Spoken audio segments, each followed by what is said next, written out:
Hello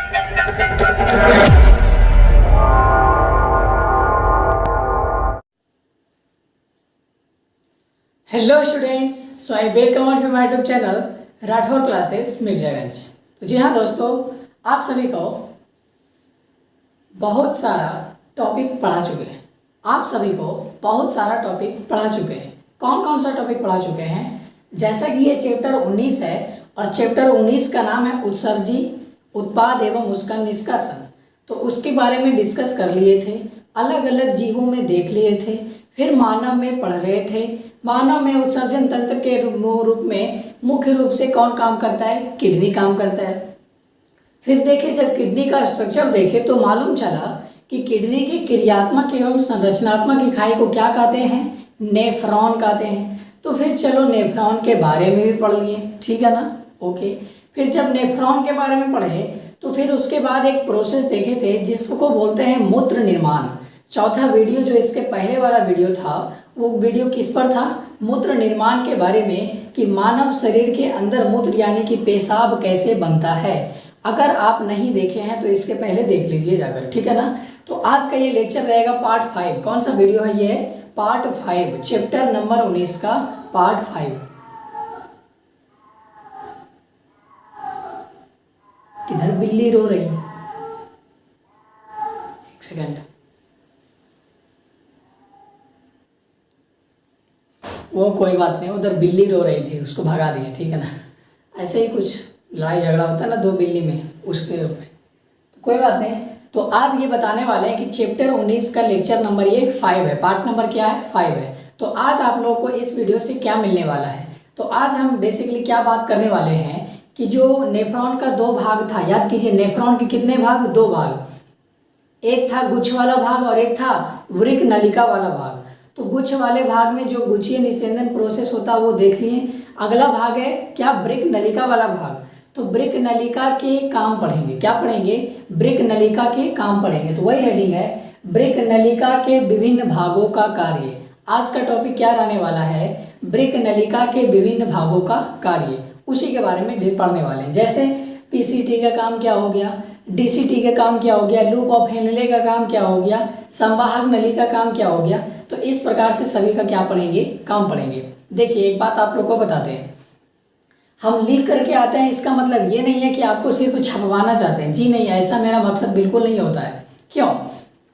क्योंकि लिखते time क्या होता है, टाइम बहुत ज़्यादा हो जाता है। अगर हम इसको समझाते हुए और अपने से अगर जो लिखें तो ये लगभग 1 आध घंटा में बन जाएगा। कितना दिन बनेगा? 1 आध घंटा में। और 1 आध घंटा मोबाइल से वीडियो रिकॉर्ड हो पाना अच्छी बात नहीं है। मतलब मोबाइल हीट हो जाता है, गर्म हो जाता है, और फिर उसको अपलोड करने में काफ़ी समय लग जाती है, काफ़ी दिक्कत होती है। इसीलिए आधा घंटा से भी कम का वीडियो बनाया जाता है।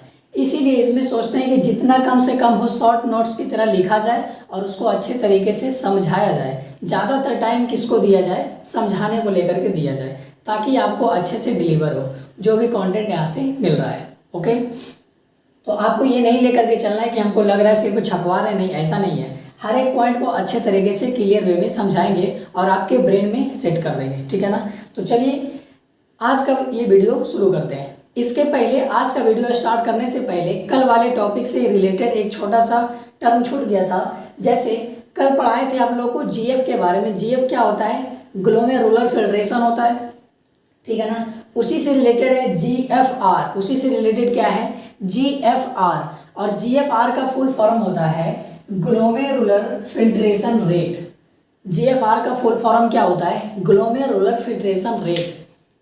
तो इसका मतलब क्या होता है? इसको हिंदी में बोलते हैं, इसको हिंदी में बोलते हैं गुच्छीय निस्यंदन दर। इसको हिंदी में क्या बोलते हैं? गुच्छीय निस्यंदन दर। अब ये होता क्या है गुच्छीय निस्यंदन दर? तो इधर समझिए, वृक्क क्या करता है? 1 मिनट में, वृक्क 1 मिनट में कितना रक्त को निस्यंदन करता है? क्या बोले, समझ में आया? फिर से बोलिए, वृक्क 1 मिनट में कितना रक्त को निस्यंदन करता है? मतलब वृक्क 1 मिनट में कितना रक्त को छानता है? कितना रक्त को छानता है? तो वृक्क 1 मिनट में या प्रति मिनट में जितना रक्त को छानता है वो उसका क्या कहलाता है? जीएफआर कहलाता है। क्या कहलाता है? जीएफआर कहलाता है, गुच्छीय निस्यंदन दर कहलाता है। तो वृक्क जो है, किडनी जो है, वो 1 मिनट में 125 मिलीलीटर रक्त को निस्यंदन करता है। वृक्क जो है, किडनी जो है, 1 मिनट में 125 मिलीलीटर रक्त को निस्यंदन करता है। अगर इसी को दिन में पूछ लिया जाए, अगर आपके क्वेश्चन में दिन दे दिया जाए कि बताइए कि जो वृक्क होता है 1 दिन में कितना रक्त को निस्यंदन कर पाता होगा, ऐसे क्वेश्चन आ जाए तो अगर 1 दिन में पूछेगा तो वो भी दिक्कत नहीं होना चाहिए। कितना हो जाएगा? 180 लीटर रक्त हो जाएगा। कितना हो जाएगा? 180 लीटर रक्त हो जाएगा। 1 मिनट में ये है तो 60 मिनट में 60 गुना 125 करके देख लीजिए, 180 लीटर ही आएगा, इतना ही आएगा। ठीक है ना? ओके, तो ये था आपका GFR। ये क्या था? GFR। इसी को बोलते हैं ग्लोमेरुलर फिल्ट्रेशन रेट, गुच्छी निस्यंदन दर। ये होता क्या है? वृक्क द्वारा 1 मिनट में जितना रक्त को निस्यंदन किया जाता है, जितना रक्त को छाना जाता है, उसी को क्या बोला जाता है? GFR बोला जाता है। तो ये तो आपका पुराना टॉपिक था, ये जो था क्या हो गया? खत्म हो गया। इसको उतार लेना है तो पीछे बैक कीजिए, इसको उतार लीजिए। ठीक है ना? ओके, अब आगे चलते हैं आज के टॉपिक के बारे में, वृक्क नलिका के विभिन्न भागों के कार्य के बारे में, जिसमें से सबसे पहले पढ़ेंगे PCT का कार्य। क्या पढ़ेंगे? PCT का कार्य। अब बताइए PCT क्या है, ये समझ में आ रहा है क्या? जी हाँ, समझ में आ रहा होगा। जो वृक्क नलिका के पहला वाला नली होता है वो PCT होता है। PCT का फुल फॉर्म क्या होता है बोलिए? प्रोक्सिमल कन्वोल्यूटेड ट्यूब्यूल, हिंदी में समीपस्थ संवलित नलिका। अच्छी बात है। ये होता क्या है? ये किसका बना होता है? ये सरल घनाकार ब्रश बॉर्डर उपकला उत्तक का बना होता है। किसका बना होता है? सरल घनाकार ब्रश बॉर्डर उत्तक। अब ये देखिए, याद करने वाला पॉइंट है कि PCT का जो नली है वो किस उत्तक का बना होता है, पूछ देगा ऑब्जेक्टिव क्वेश्चन में, तो आपको क्या बोलना है? सरल घनाकार ब्रश बॉर्डर उपकला उत्तक। क्या बोलना है? सरल घनाकार ब्रश बॉर्डर उपकला उत्तक से मिलकर बना होता है। अगला पॉइंट, ये जो PCT है, ये जो PCT वाला नली है, यह नली पुनरावशोषण के लिए सतह क्षेत्र को बढ़ाता है। पुनरावशोषण के लिए सतह क्षेत्र को बढ़ाता है। इसका कहने का मतलब क्या हुआ? जब हम दूसरा प्रोसेस पढ़ रहे थे मूत्र निर्माण का, तो याद कीजिए दूसरा प्रोसेस क्या था? पुनरावशोषण, यानी कि पुनः अवशोषण। तो जो भी निस्यंदन आया था तो कहाँ आया था? PCT में आया था। क्या? जी हाँ, PCT में आया था। फिर वहाँ से बहुत सारा 99% निस्यंदन क्या होता था? परिनालिका कोशिका जाल में अवशोषित हो जाता था, पुनः अवशोषित हो जाता था। तो वहाँ पर जो क्षेत्र बढ़ा रहा है, ऐसे ऐसे करके घुमावदार जो होता है, घुमावदार जो PCT का नली होता है, वही बोल रहा है कि इस नली में पुनरावशोषण के लिए सतह का क्षेत्र बढ़ता है और ज़्यादातर पुनरावशोषण यहीं से होता है, PCT से होता है। क्लियर है? अगर देखें 70 से 80% वैद्युत अपघट्य और जल का पुनरावशोषण होता है। PCT वाले भाग में किसका किसका अवशोषण होता है? 70 से 80% वैद्युत अपघट्य और जल का पुनः अवशोषण होता है। ये हो गया आपका PCT का कार्य। उसके बाद देखेंगे हेनले के लूप का कार्य। हेनले के लूप का कार्य क्या होता है?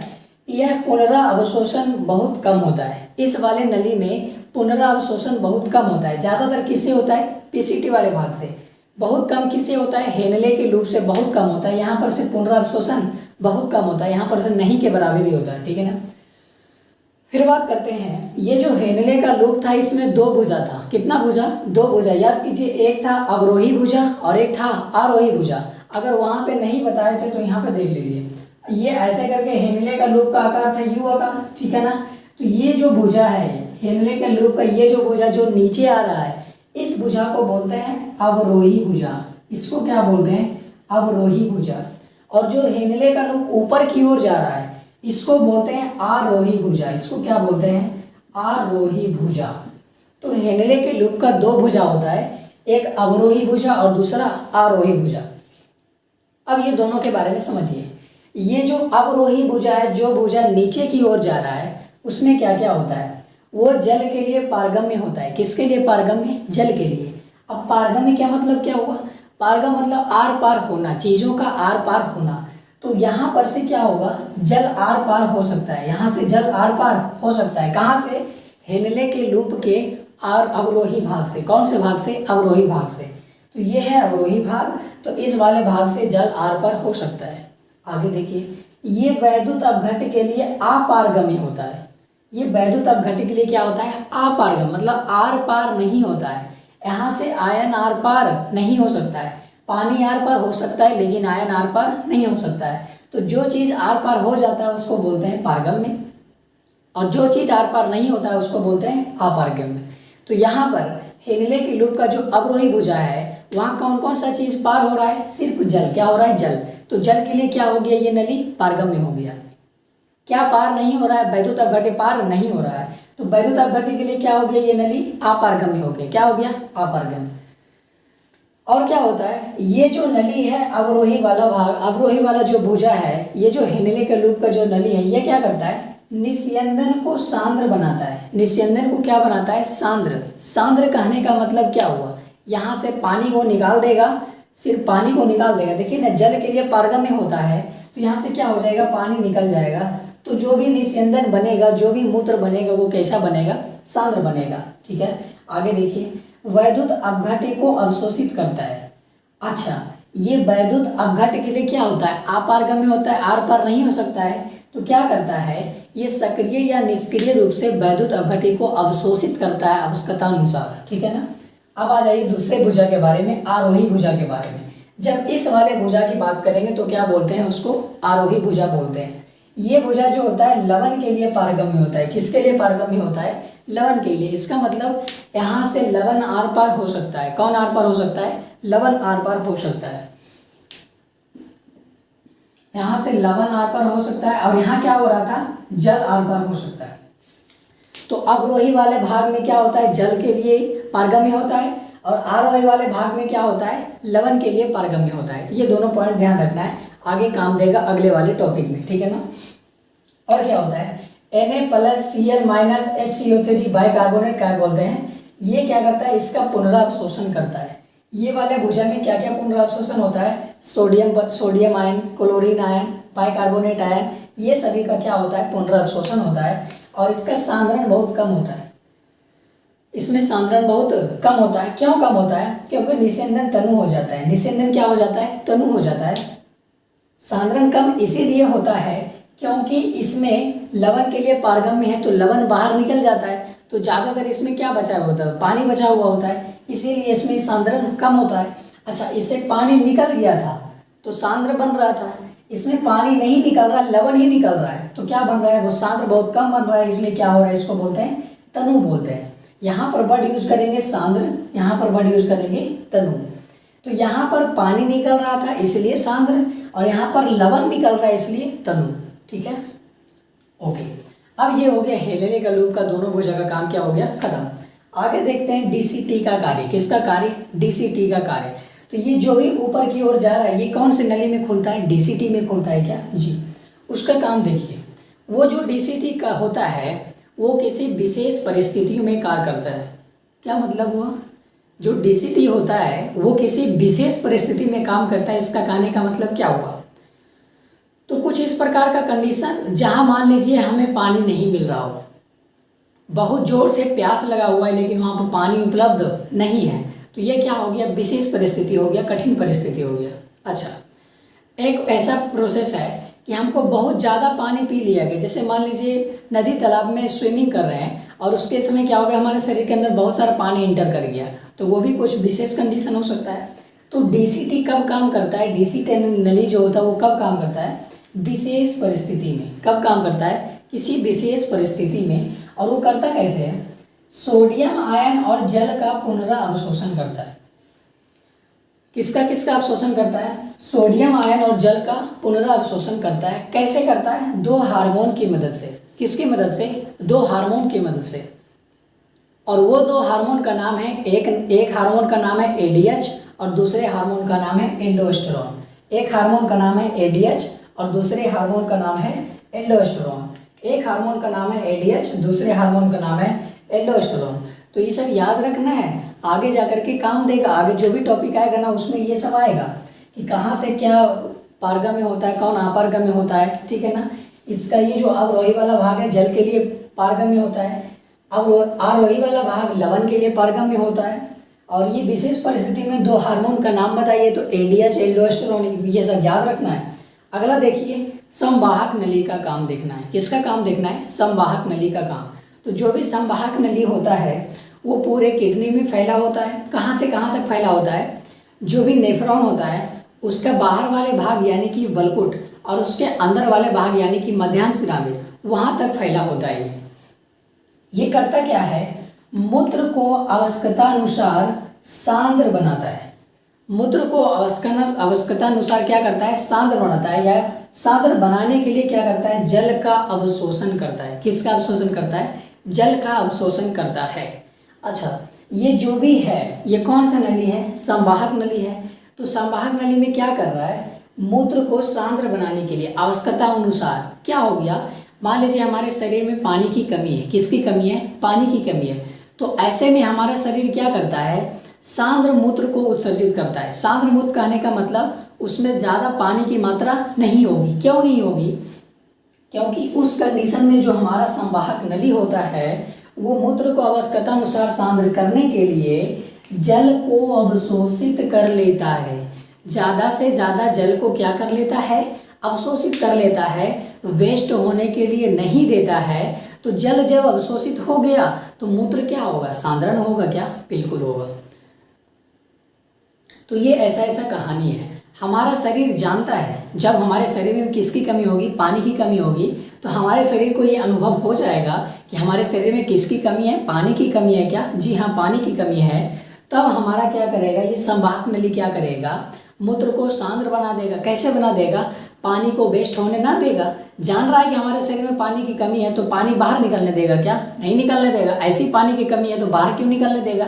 तो क्या करता है? ऐसे में बहुत चालाक होता है, जल को अवशोषित कर लेता है। जल को क्या कर लेता है? अवशोषित कर लेता है। तो इस प्रकार से क्या होता है? वृक्क नलिका के विभिन्न भागों का कार्य क्या होता है? खत्म होता है।